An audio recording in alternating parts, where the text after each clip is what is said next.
ഓടിവായോ, ആമിനാത്താത്തയാണേ. ഒരു സന്തോഷ വാർത്തയുണ്ട്.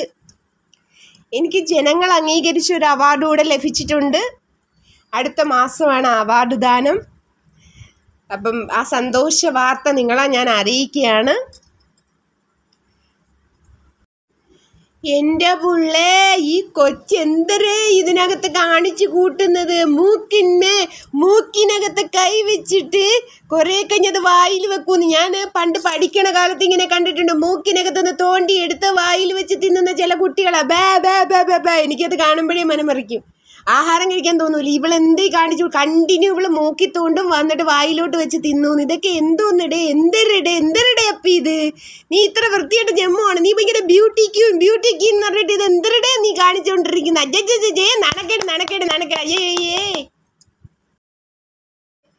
എടാ ഗബ്രി ചെറുക്കാ, നീ ഇതൊന്നും കാണുന്നില്ലടാ. ഇത്രയും വൃത്തികെട്ട ഒരു പെണ്ണിനെയാണോ നീ ഏതു നേരവും കടിക്കുകയും മന്തിയും ഉമ്മ വയ്ക്കുകയും ചെയ്യുന്നത്? എന്തോന്നിടെ നിങ്ങൾ കാണിക്കുന്നത്?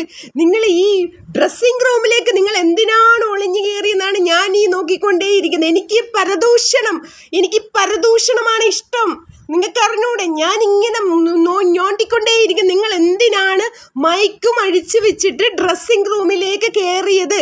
അവിടെ എന്താണ് സംഭവിച്ചു കൊണ്ടിരിക്കുന്നത്? എന്ത് കുൽസിതമാണ് അവിടെ സംഭവിക്കുന്നത് എന്നറിയാനുള്ളൊരു ത്വരയാണ് ആമിനാത്താത്തയാണേ. ബിഗ് ബോസ് പോലും ലജ്ജാവഹം പറഞ്ഞ് ബിഗ് ബോസ് പോലും തോറ്റു.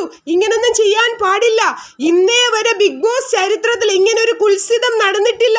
ഈ ടാങ്കോ ഗേളിനെ കഷ്ടകാലത്തിന് ബിഗ് ബോസിൽ പ്രവേശിപ്പിക്കുകയും ചെയ്തു. ഈ ടാങ്കോ ഗേള് ബിഗ് ബോസിനെ ഫുള്ള് ടാങ്കോ ആക്കുമോ? എന്താണ് ഈ ഗേൾ ചെയ്തുകൊണ്ടിരിക്കുന്നത്? നാണക്കേടാവുന്നു. പണ്ടുള്ളവര് പറയും, അമ്മച്ചി വേലി ചാടിയ മോള് മതില് ചാടൂന്ന്. അമ്മാതിരി പ്രവൃത്തിയല്ലേ ഈ പെങ്കൊച്ചതിനകത്ത് കിടന്ന് കാണിക്കുന്നത്. എൻ്റെ പുള്ളേ, ഈ ഉമ്മായും പാപ്പായും പറഞ്ഞാൽ മതി. ഇങ്ങനാണല്ലോ ഈ പെങ്കൊച്ചിനെ വളർത്തി നശിപ്പിച്ചത്. ഈ കൊച്ചിനെ വീട്ടിൽ വല്ലതും പൂട്ടിയിട്ടിരുന്നാ പോരായിരുന്നോ? എന്തിനാണ് ഈ ബിഗ് ബോസ് ഹൗസിലേക്ക് തള്ളിവിട്ടത്? പുള്ളേ, കുടുംബത്തിന് മാനക്കേട. ഈ പെങ്കൊച്ചിനെ ഇനി എങ്ങനെ കെട്ടിച്ചു വിടും? നമ്പർ 1, നമ്പർ 2, നമ്പർ 3, നമ്പർ 4 എന്ന് പറഞ്ഞ് കാമുകന്മാർ ഓരോ ദിവസം വന്നുകൊണ്ടിരിക്കുക.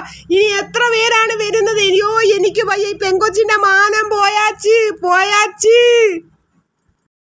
എടാ പുള്ളേ, ഗബ്രി ചെറുക്കാ, നിനക്ക് മാനം വേണമെങ്കിൽ ഓടി തള്ളിക്കോ, അല്ലേ നിന്റെ മാനവും പോവും. എടാ ചെറുക്കാ, നീ കല്യാണപ്രായം തികഞ്ഞൊരു ചെറുക്കനല്ലേ? നിനക്ക് മാനം വേണമെങ്കിൽ ഓടി രക്ഷപ്പെട്ടോ. ഗബ്രി ചെറുക്കാ, നിന്നോട് ഞാൻ തൊഴുതു പറ, ഈ പെണ്ണിനെ വിശ്വസിക്കല്ലേ, നമ്പല്ലേ. ഈ പെണ്ണ് തേക്കും എല്ലാരെയും തേച്ചിട്ട് വന്നിരിക്കുക. നിന്നെയും തേക്കും. നീ വിശ്വസിക്കരുത്.